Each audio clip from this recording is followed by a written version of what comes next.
All right, Josh. Well, welcome to Powerline Podcast. Yeah, thanks for having me. I wasn't sure if you were Canadian or not, but I heard the accent on the phone there yesterday, and I was like, I think so. I think so. Where? I think so. And Where'd you guess? I was just like, he got to be East Coast. Yeah, your guess So, is good. where are you from? I'm from Newfoundland, actually. Just live outside of St. John's, Canada. Oh, That's quite a ways from home. that's where you grew up. That's where I grew up, yeah. Yes, What sir. is growing up in Newfoundland like? I mean, I know a little bit The about it. best place in the world? Is it? Why? Explain. George Street, just Google it. No, it's a great place. Like I said, it's a small town. I grew up in a small town. I loved it there, but it's not a lot to do, but it's definitely a nice place. What did the family do? My family, my father works construction as well, heavy equipment operator. My mother done office administration, and yeah, they live in a small town at home as well. Is that how you found out about the trade? No, I actually got into the trade from a few friends and relatives. Where I grew up, there's a utility. It's there's a big utility base in a small community. My dream was pretty much to work there, actually, coming right out of school. I was going to do a 9-month in Newfoundland. We had to do a 9-month power line course. Okay. And then my goal was to get on with the utility. That was when I was young, but it didn't work out that way. I kind of came here with GRD or Ballard when I was 18, and I'm still here now. How did you get in? You just like Here? I I literally just applied online, like right out of school. They took me, sent me in the middle of nowhere up in northern BC, actually. So that was like your first project? That was my first project. NTL? Yes, Yeah. it was. Yeah, and it's quite a project. We were in camps in the middle of nowhere.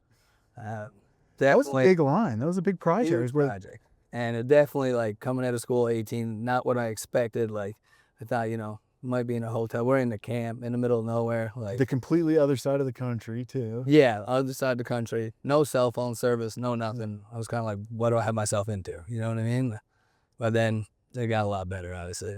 Talk about that project a little bit. Like, that was a big project. Like I said, a lot of struggles. We had some sections up there with the mountain sections, avalanche warning, stuff like that. We had a couple of towers after that actually went over due to the avalanches. yeah. Difficulties. We had no phone, so only communication was radio only. Big thing up there was communication. Like, we had a good crew, thank God, but if you saw us that, yeah, it was a difficult task for sure. Combinations, like I said, you're pretty much rooming next to everybody. You're in the middle of nowhere. Like, Yeah, there's not much for accommodations. Like, there's not much, no. For us, like, the nearest, I think we flew out of Terrace. Yeah. It was like, we were like 8 hours north of Terrace, so big travel. And then I had 2 days to fly home. Like, oh yeah, it was challenging for sure. And that was my first project ever with Ballard. Did you guys get into any fishing or did anything like that? And We actually, yeah, we did. We while we were up there, a couple of guys ended up getting a small boat. We did do some fishing. That was the evening task. It was great. It's pretty good though, hey? Great. Yeah. That was the best part, actually, probably. Did you ever hear any stories about some of those lines out of Terrace and Kitimat, like the line out of Alcan that goes up through the Kildala Pass? No, I never. That's pretty interesting. Like, like as you can imagine, like mountains and shitty areas like that. Just there's 2 catenaries. So mountaintop to mountaintop, they strung steel cables across, and then they essentially took out 3 or 4 structures going down through this valley and suspended the conductor from these. Yeah, I know. steel They have, cables. Yeah. And there's a helipad on them and everything. They're 600 feet off the ground. The helipad. really? That's Who done that? Altec did Altec? that work. Yeah. Well, Cat 2 anyway. Yeah. And Nice. the construction of Cat 2, and then they did a bunch of the maintenance work on that line for Alcan throughout the years, changing glass and stuff like that. Yeah, it's pretty cool. And I had the opportunity to get up there and land on the catenary, things like that. Yeah. A lot of my buddies. So you've done some helicopter work? Yes, sir. Yeah. Yeah, quite a bit. It's fun stuff. After NTL, so that's where you kind of like cut your teeth, right? And Yeah, you're right. sold on it. You're like, line works for me. I mean, No, okay. was not sold on it. No, that's a lie. I was like, man, like, did I pick the right trade? Like, we went into like such a hard job at the very beginning. Yep. I was like, whoa, like, but at the same time we left. Like I said, we went to a project called Edel. It was in Alberta. Yep. and we got there 4-bundle, same thing, transmission. Then I got with the real experienced crew, the same crew I'm with today. I've been with them 14 years, and I got there, learned a lot from a guy who I'm still currently working for, and from there on I was like, yeah, you know what, this is for me. I enjoyed it from then since, pretty much. What was that the switch, or was like there a moment, or you're just like, okay, I'm gonna do this? It was, to be honest, it was the moment of when I got with like a good group of guys. That's kind of what changed it for me. I'm like, I had a great crew. That was kind of the turning point for me. I'm like, you know what, I actually like this. I was eager to learn. I had good guys to show me for a change. It was fantastic. So like the guys made the difference for me. Yeah, the crew itself. Yeah, that's good to hear. Because I talk a lot. I've actually been asking this question quite a bit to the guys I've interviewed recently about what makes a good team, what makes a good leader, what makes like a good crew compilation. So like in your opinion, what makes a good solid group of guys to work? To be honest, more so here is like family. Like we are together. Like I think we are the only group in Quanta or GRD I know of where we've been together. I've been there 15 years. The whole core group of 30 guys have been there 15 years. We're all best friends outside of work. So like we don't just take it home. Like you don't just get off work. So everyone actually calls each other in the evenings. Like, hey, like they got questions. Everyone is friends. No one takes anything home with them. That makes it the best. It's definitely the group of guys. Like I kind of come from that too. With when I came from Alltech or when I worked with Alltech, I think it's like it's more of a Canadian cultural thing that sticking together and sticking with like one company, one group for such a long period of time. Whereas you really get that tramping experience down here, and like it's great, and you know the guys well. You know which guys are good at whatever. You know which guys where to putt. Like with us, if we have our same dead end crew, same guys, 15 years. Yeah. So that's what they do. Yeah. So like with these X amount of names, I know like if I putt this guy here, it's fine. There's no like guessing. We always get guys coming in and out sometimes, new guys, and they'll say they've done something. Yeah. No one's really, people are always scared of us saying they never, and then they're in a situation, I've seen it 100 times, where they actually don't know. But like with us, it's like with the same core guys, like everyone knows each other well, everyone knows each other's weaknesses, everyone knows each other's strengths. Like it works perfect. And since I've been on that crew, like I don't want to leave, right? See, I've been a big preacher of that too, like building teams that are like your A player teams. And yeah, I just got it even this morning talking to somebody. Somebody said they don't like to, their company doesn't like to do that, because if you do that, then you just have one job succeeding and the other ones you don't. 100%. But I think if you could build solid A teams within each group, you'd do well and you'd be successful throughout. But I think that's what you need to do. Yep. And if you're building, depending on what you're looking to build, like if you're with a utility and you want to be strong in every division, sure, you got the time, I feel, to train a lineman to do whatever. We're doing stringing operations here, big stringing operations. You want, like you said, to train guys to do as sad as it is, to do the most consistent thing. That's to be the most efficient. That's the best way for sure. Yeah. You have a guy that's, like you said, at least dead end for a year or two. Then on the helicopter crew for a year or two. Not just thrown in for a day here and there. No one learns, but until they're good in one position, move them to the next. Yeah. Like our guys are really well rounded on this crew at least, and the experience shows, I think, for sure. Coming from that sports background too, like I played hockey for first 20 years of my life and quite competitively. Like I always preferred, like you have an A line and a B line and C, like you need to put your A line out on an A line project. Exactly. You have to, but you have to build that team. Yeah. Like that. You don't put the B line versus the A line. No. Not unless you're gonna get smoked. Yeah. You're a foreman now? I'm a foreman and I'm a general foreman as well. I fill in for both. Yeah. What made you want to take that step more? Is it something you just want to keep progressing? Are you that kind of guy? To be honest, it wasn't the one who was asked or told. It was more like, hey Josh, like you've been here long enough. You know the difference. It's your time to take this and go. And you know what? I was honored with it. Took the responsibility with it. Wasn't nervous. Like, I mean, it's a great step. So I was fine with it. No, and I enjoy it. When you say you're not nervous with it, why? I think that's when people make mistakes. I honestly think when you're nervous, it's good to be nervous and be on top of your game. I think if you're nervous, that's when things happen. And there's nothing to be nervous about. Like I said, it should be an accomplishment. And it's not a bad thing by any means. The downside is, though, a lot of people don't see what comes with it. As in, all the crew gets off 5 o'clock in the evening. Everyone else is going for dinner, enjoying supper. If you want to be efficient being a foreman, you're there game planning the next day. Where the guys are going, what they're doing, what their tasks are for the next day. It's like I'm calling around all evening. Like my crews, I'm calling them like, if plans change, I'm making them change. I'm calling them like, hey guys, sorry to bother you. It's 8 o'clock. But like I said, lucky we run a tight group. Like we're all friends. I'm calling someone being like, hey, sorry, I know I'm bugging you, but like things change. Tomorrow we're doing this. I communicate with them at night. But that's the some things I feel like people don't see with the foreman position. You know what I mean? You don't have the privilege of just getting off work and work is over. Did you realize that prior to getting into it? No, I did not. So immediately it's like right away. Yeah. It's like when you're thinking about the end of the day and then it's on your mind like, hey, we got all these things to do tomorrow, and the rest of your crew is like, oh, you know, we're going for lunch, and you're like, oh, shit, I actually have things to do.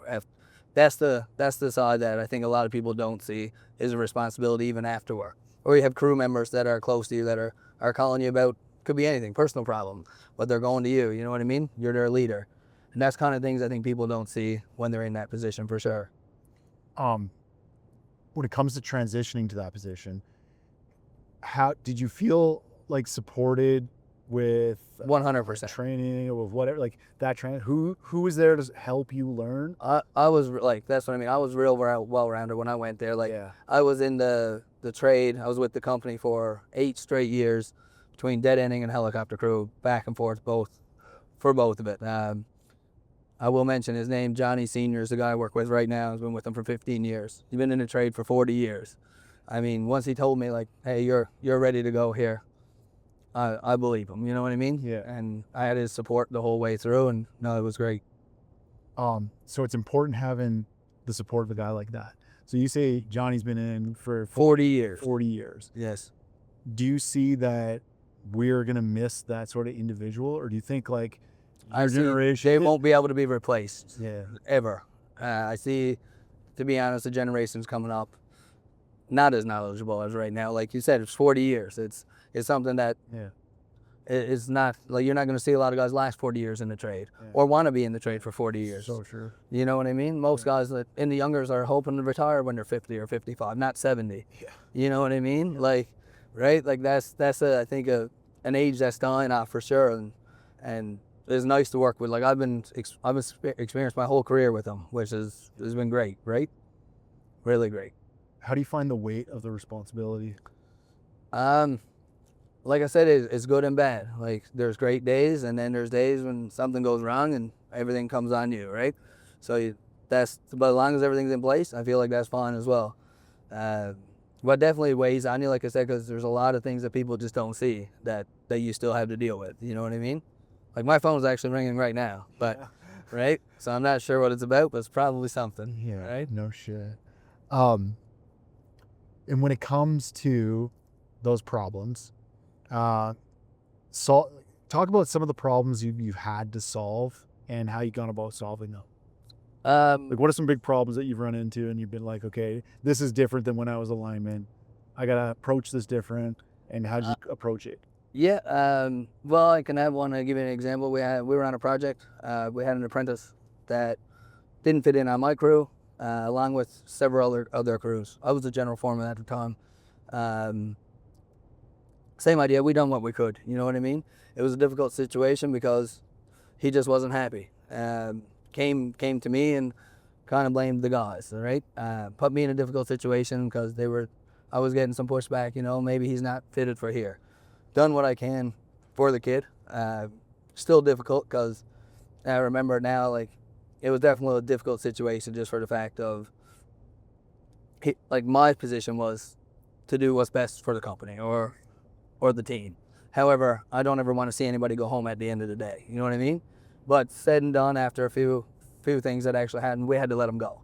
Definitely tough decision, but at the end of the day, that's the decision you have to make, you know? Yeah.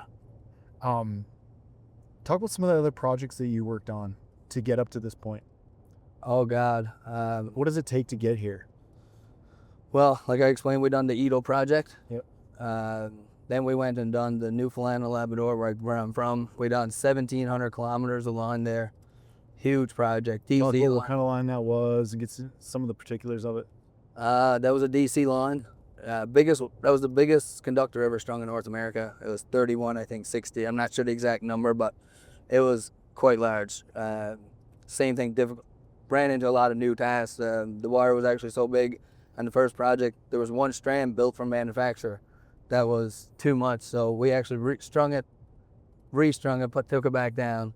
That was the start of the project. A lot of challenges. Newfoundland, I don't know if you noticed, but it's like BC. Yeah. It's windy in the mountains every day, rain, snow. We completed that, and then we end up doing a project called Wate. If you've heard of that, that's 2,200 kilometers in northern Ontario, and that's difficult. That was same thing. This is in 2020. That's the only place I think left in the world there's no cell service. There was still no cell phone. Everything was, we done that whole project helicopter only, no pickup trucks, no anything. So like you get up in the morning at 7, you fly out to the line, fly in at night. Like it was a huge. We're hearing a lot about that project. Yeah, biggest project we've ever done in Canada alone. And then we currently came to the US after that and worked on several projects, but that was the biggest one for sure. What are some challenges, like from your perspective, that you ran into on a project like that? Communication. Yeah.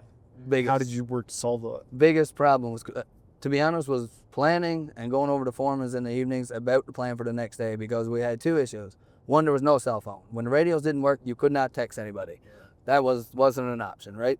We put those in-reaches in place, which helped a little. Yeah. But the biggest thing was at the night times, the foreman had to be on the ball. They had to have everything planned precisely for the next day. Where the helicopters were going, compared to like emergency routes, etc. Just for the fact of there was no communication. So as long as it was well planned, we got through it. But there were still definitely hiccups because of the remote area, right? So you can really boil down good communication to proper planning. 100%. With proper planning, the communication rolls easy. Yeah. I mean, we plan things here that well, to be honest. Like we have a meeting in the morning with 10 minutes with a couple of the foremans, but we have 54 guys on site. Everyone knows where they're going, what they're doing the night before. Makes it simple, right? Yeah, that's something that, like, when I went through the barehand course originally, and I ended up going through it again as well, something I really liked about the course was how in-depth they plan each and every job, and just like thoroughly through the steps. I don't know if you've been through it or anything like that. I have not, but I've seen it. But it's like, it's in depth. So it's like, if anybody shows up on the job site, it's supposed to be like, you can just go, okay, you're at step 6 or you're at step 17. Like, and it's laid out and it's like that. Exactly. And that's perfect. Yeah. It's like building a puzzle. Yeah. Whatever. I love that as well. Like stepped out, it makes everything easy. So it's the same sort of way as what you're saying. Maybe not in detail, like I'm working on this phase at this time, but like this is where we are. This is where the helis are. This is where the helis are. This is what's going on. This is what's at that spot at this time. Yeah, like you said, and you'll learn all that. Like with like the proper planning is the best for communication. You'll learn it best when you're in a remote area, when you don't have your phone or anything that you can just use and call your friend or your buddy on the other side. You don't have that option, right? And you'll see it works the best. Are there any other tools now that you use for communication? The Starlinks are becoming pretty famous. Yeah. Right? That's a big tool. We set them up always at our tension site and puller site. Yeah. So like that's the biggest group of guys we got on each side of stringing. They always at least have contact with one another. So we find it works fantastic. And we've been putting them in work trucks as well. Definitely a great tool. Is there any other things on the side of communication that you've maybe brought in or you utilize or you learned from somebody that you could pass on that might is like beneficial? I haven't noticed, like I haven't personally done anything, but besides the planning, stuff like that, and I mean, we're still using, like we still have the handheld radios. That's our main communication is radios. They work good, but they're still failure, you know what I mean? It's, if you're in a mountaintop or in a wherever, you're not getting the other guy, right? Yep. So with the Starlinks, I agree 100%. Like the communication works everywhere. It's a great tool. How important is leadership? The most important role I think on the job. How important is it to have quality leaders under you? Everyone follows the guy who's in charge. So how I see it is, if the leader is, so say it half-assed at his job or whatever, doesn't take it serious, lets things go, doesn't go over the tailboard, etc. The guys also don't care. You know what I mean? If they don't take any pride in the work, if the foreman is, like, you have a role to do. Like, So as shitty as it is, the foreman's job is to make sure everyone's safe, number one. First thing every day. But also make sure the job is done on time, on budget. And if the guys see someone that's, I feel like a leader, like for me personally, if I'm running a dead end crew, to be honest, if we got 8 guys there and they're half new anything, I'm not the guy on the ground. I'm the guy in the bucket every time.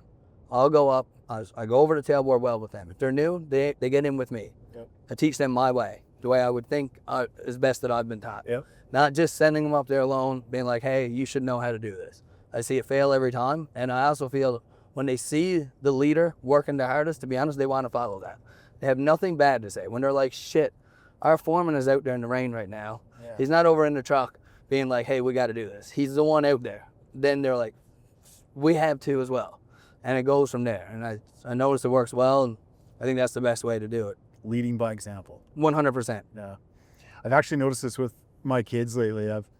I've been on a bit of a personal development journey and a bit of a health journey. I've managed to drop 45, 50 pounds in the last 10 months. That's good.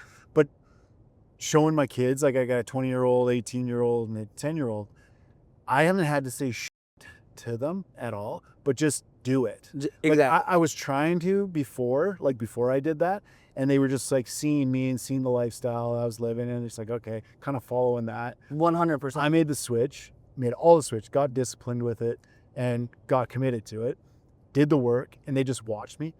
Fuck, both of them, both the boys, going to the gym every day. And follow. Watching their eating, watching their macros. Exactly. What they eat. Yeah. Like doing the shit that they need to do. Like it's even if they're like, changed that. And you're 100% right. You're like, you know what? They'll be like, I don't want to do this. Yeah. But at the end of the day, look at him. He's doing it. Yeah. He's leading by example. Like we're gonna do this as well. Like that's what even when I came up there, like it was a day when it's shitty, and I'm like, and I had a foreman that was no jokes, just sitting in a truck and was like, hey Josh, go do this. I'm like, no, like you're just, and then all of a sudden I work with guys, some of the older guys who are literally out, they're working like dogs, and then you have no choice to be like, yeah, this sucks, but like our leader is out here really giving her, like, yeah.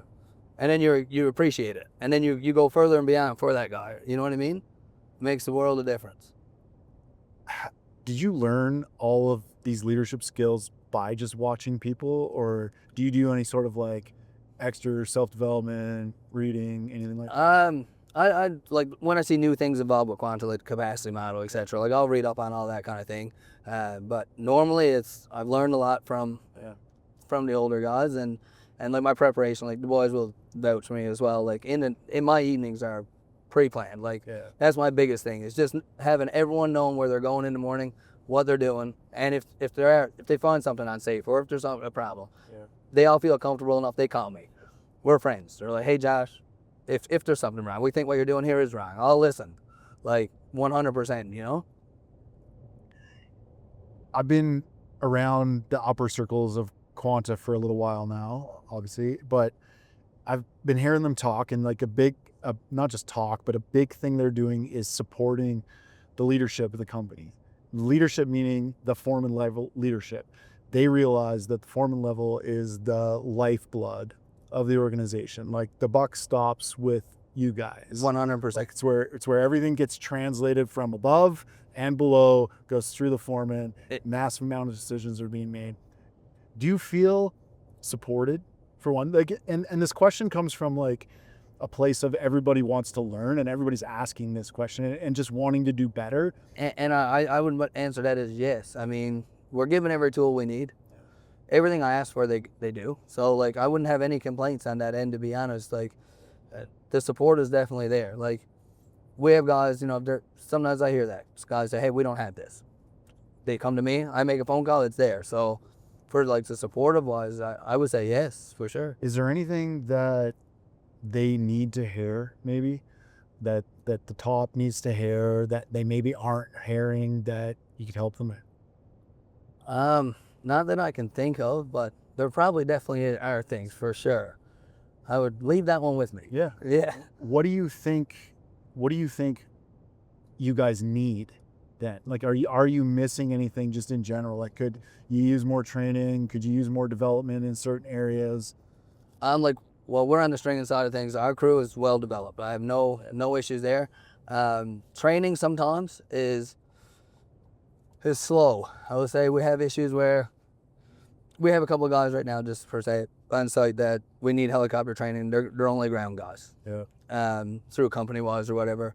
We'd like for things to maybe speed up a little here and there. Like, it's always like it's a 10-day delay or 6-day delay, Sure. right? And it does slow down production and stuff because, well, you got journeyman linemen that are sitting waiting kind of thing, right? But Yeah, fully capable, but fully capable, been done the same thing 100 times, but since it's a different project, they're required to do it again, right? Yeah. But I do think there should be, I'll be honest with you there should be some kind of standard as well. We go project to project. Every project will say, this guy's been on a helicopter for 10 years. He's done H2, H1, H3. He just came from this project. He's been with the same pilots. We have to go from project to project every time. Same ordeal, same training. I totally understand a refresher training, 100% agree. But for the guys there should be a way to be like, hey, look, we've looked up this guy's file. He's done this training 10 times, right? And have a guy that can, even on the crew in general, that can have a guy that's specifically trained to write that off. So, because we always have people that we have to call and wait for a guy from Quanta or whoever just to show up. Yeah. Like, I think they should have roles where there should be more guys on site that are capable of sunning off training, we'll say. Because there's lots of qualified guys on site. What are the key ingredients for a strong, tight-knit crew? We kind of talked about it a bit already, but what makes a crew just click and jive? Comes from what the leader. makes you guys stay together for 14 years? Treat it more like a family. Like, we're on the road. Like most crews, you know, if they work 6 and 1 or whatever. Every guy here are from the same place pretty much. We're like a family. We're here for 6 weeks at a time. We go back and forth. So everyone is best friends. They're not just co-workers. Like, in the evenings, all the guys hang out together. But it makes for a tight crew because they have no trouble telling each other's problems. Like, if I say to my friend Lauren, hey, you're doing this wrong, he has no trouble listening. Like, we're best friends outside of work. Comes from the leader, though, like I said again. Like, the leader, communication with the leader, coming from the top, starting with, hey guys, giving them a game plan every night, going through the extra steps to show, makes, I think, for a real good crew. Yeah. How do you balance production and safety? I always think safety comes first, but I think I heard a saying one time, it was like, slow is smooth, smooth is fast. And it kind of means, like, once everything is efficient, everyone knows their plan, everyone has a great plan. When it starts there, that's pretty much, everyone knows, obviously, safety is the number one key. Everything is rolling, everyone has everything in place. Production comes on its own. It's one of those things, when everyone's dialed in, you don't need to race. It's like you don't even realize you're going so fast still. It's like, man, we're just going, feels like we're going at normal speed. Yeah. Everyone's dialed in, it works perfect. Yeah. Yeah. You really keep bringing it back to proper planning. 100%. Yeah. Fully agree with that, actually. It helps you stay focused too, right? And focused attention is way better than just doing a bunch of stuff. I remember when I first started, like, I was on a couple of crews where I didn't know where I was going the next morning. Yeah. I used to even have an anxiety about it at night, being like, I'd have my line bag at night, and in the morning I'm like, you're going clipping. I'd go with this guy. The next day I'm going with someone else. We would lose, I've seen it firsthand, we would lose hours in the morning because of the poor planning. And like, you wouldn't get out of the yard till 9 or 10 o'clock in the morning because it was just poor planning. And I was like, if I was ever in charge or something, this is what I would do. This is what I would do different. This is the biggest thing I see, how we're losing production, efficiency, like the whole thing. How do you and like your crew work to develop younger guys, younger hands? How do we work? Well, you know what, like I already said, the biggest thing I think there is when someone is new on the crew, for one, do not let them get left out at all. Make sure they're into the tailboard conversations. Bring them in like a group of friends. Being like, hey man, take them out for dinner, whatever. Make them feel part of the group. Second, for the guy that's the foreman or the leader, I feel like me saying, if I had a new guy, he's brand new. If he's coming up in the basket, he's coming with me. He's not going with one of my friends. He's coming with me. I want to show him the exact ways I think how to do it. And from there, like, that's, I think, is the best way to bring new guys in. And at least they're not doing it wrong or they're not struggling. Like some guys I've watched and be like, oh, he's new. Let him fight with this. I'm like, why would you want to fight with this? Yeah. Right? Why would you want to watch a guy fight and struggle with that? Yeah. Why not show him the right way? I've seen both ways as well. I've seen those guys that are just like, watch this guy. He's going to fuck this. Me too. Like, yeah. Me too. I'm like, what? Why would you? So shitty. Why do you want to watch that? And then you watch a guy feel shitty about himself because he doesn't know. He's brand new, right? I've been that guy. Yeah. So. Well, you could even scale that to like the foreman level, right? Yeah. Imagine coming in and being a foreman and the GF or super's like, watch this guy. He's 100%. Oh, you feel like shit. You feel like shit. And then they're like, yeah, he doesn't know what he's doing. Like, Yeah. And I'd be like, if someone on the crew knows, or why not tell you? Like, why leave that out to the new guy, right? For guys just coming into the trade or wanting to get into the trade, what kind of advice do you have for them? I get all kinds of questions, especially from people out in the world just finding the trade for the first time, asking a bazillion questions about like, from everything from like, how do I get in? Do you travel a lot? Do you just, I can't find a job in the industry. Like I went through line school, I can't find a job. So like any advice for like that complete. For one, I think anybody that wants to work hard will realize with like any trade, there's work in it all the time. It's being willing to go to get it. Like you said, it might not be in the province or state that you're from. But if you're willing to travel and you don't mind to travel, it's a great trade to be into. Competitive wages, great wages. There's no complaints. I mean, it's a great life. But like I said, you had to be willing to go get it, right? There might not be right in your hometown or whatever, but overall, I think it'd be a great industry to be into. Like you picked up and traveled across Canada. We're from Newfoundland, and we're in New Mexico. Yeah, and that too. Yeah. So, right? New, I guess. Yeah, right? But it is what it is, right? Yeah. Okay, what makes a fantastic lineman, and not just from the technical side, but like what makes a great lineman? What makes like a guy that you want on your crew? Obviously, I want him to have technical skills, yes, right? Probably number one. Number two is being able to have an actual good like people person skills.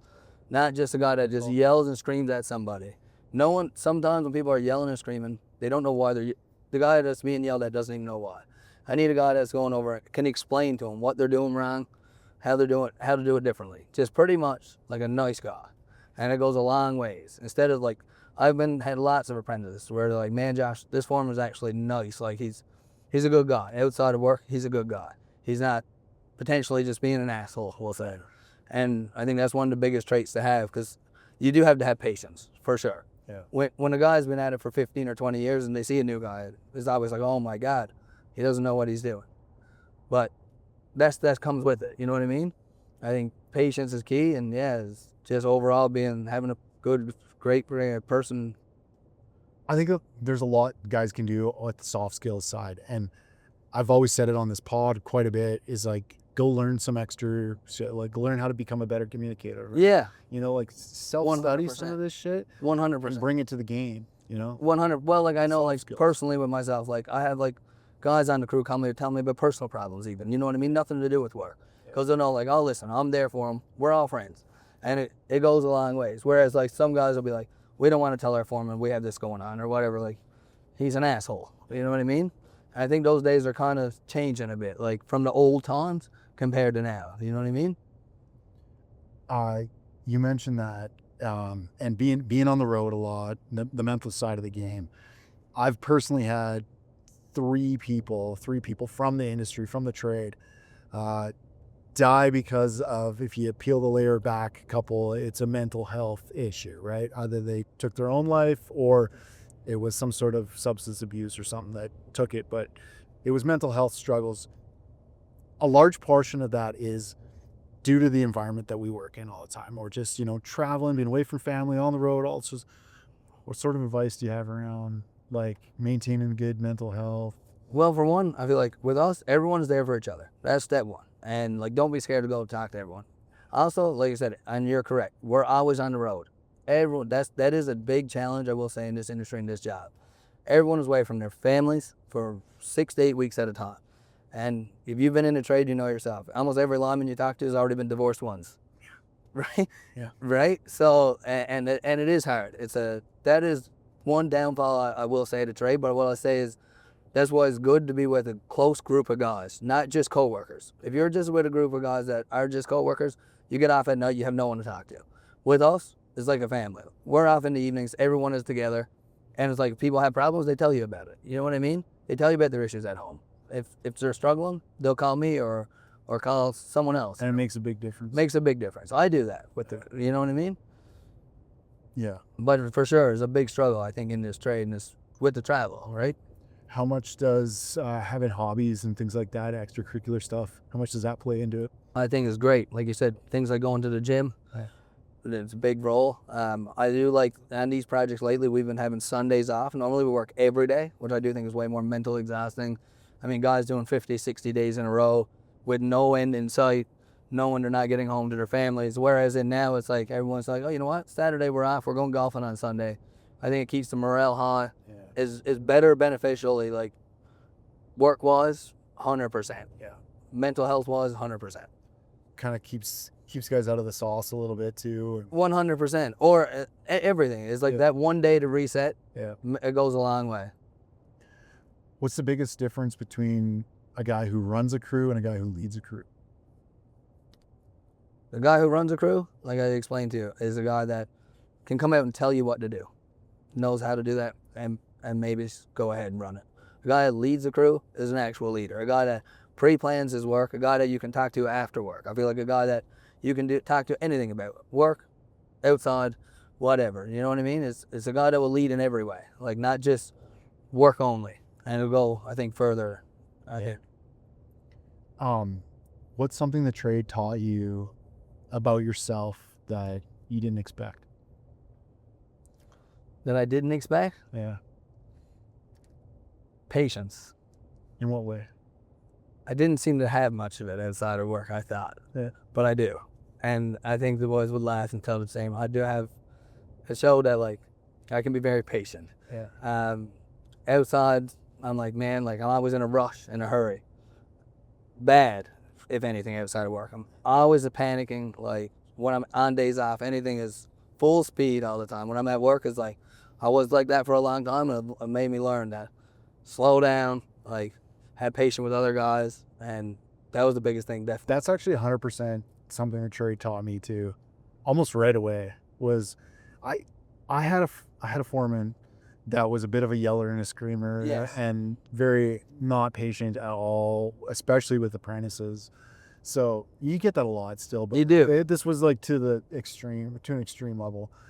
And so like when I became a journeyman, I was kind of like, I acted that way because that's how I did as well. right? Exact They'd same. Come up yelling, screaming. I done the exact same. And it's like right away you realize like this isn't freaking effective at all. Zero. Like I have like 0%. I'm making Zero. no friends. Everybody hates 0%. Yeah. I done that exact situation. Yeah. Same thing. Came from a couple of the old guys. I was yelling and screaming, and I realized it was not working. Yeah. Like, my impatience was not working. It was making everything worse. I watched apprentices running, panicking, not knowing what they're doing. And I was like, you know what? There's got to be a fucking better way. Yeah. And I slowed it down. I'm like, man, guys, just ask me questions. I took them. Yeah, I gave myself patience. And then the boys were like, Josh, you're so calm now. Yeah. Like, wow. And then they like it. Got around a couple of old boys that were like that and were like super patient. They'd be like pull you aside, like, hey, Yeah. what are you doing? Yeah. Like you don't have to run for that. No, It's exactly. okay. Like it's gonna get done in the same amount of time. Don't worry. I know. Yeah. It's like Exactly. you don't have to yell at that guy either. Like, No, you don't. you know, be a little And if you notice, it's way more effective. way more. It's not even close. Yeah, insane. That's really cool. What do you want guys on your crew to remember you for? I think more so for like the person I am outside of work. Not, you know what I mean? Like, we're such a close group. We're all friends, stuff like that. I want to be remembered of like being a great guy, like I said, outside of work, not just work related all the time. Being like, yeah, he was a great lineman, great leader, but he was a great person, more so, you know? Yeah, that's good. That's solid. Well, man, that's all I had for questions. I appreciate you chatting. I appreciate your time because I know you're a busy guy. Yeah, no Ready worries. to get back to the wire crew. Perfect. Thank you. I hope you guys got some value out of that episode. I hope you enjoyed it. I just want to draw your awareness to a couple of other things. So we make these podcasts, yes, but it's not the only thing that we put out as far as content. Our social medias are full of valuable cuts from the podcast itself, as well as just a bunch of other educational stuff and entertainment. So go follow us at Powerline Podcast on all social media platforms, and then also YouTube. I don't think that a lot of you are aware of this, but we don't just load these podcasts onto YouTube. We also make vlogs, which are super educational, entertaining, great place to direct people to learn about the industry, learn about the trade, or just learn about what's going on within either Quanta or the Powerline industry in general. So hit up our YouTube channel. Again, it's at Powerline Podcast. You can catch those vlogs on there. We also load a bunch of other extra content in video form. We try to up the quality every time we do this. We try to up that quality. So hit up the YouTube channel and make sure you're subbed to all those platforms. Appreciate you guys. Hope to see you again soon. We'll see you again soon. Peace.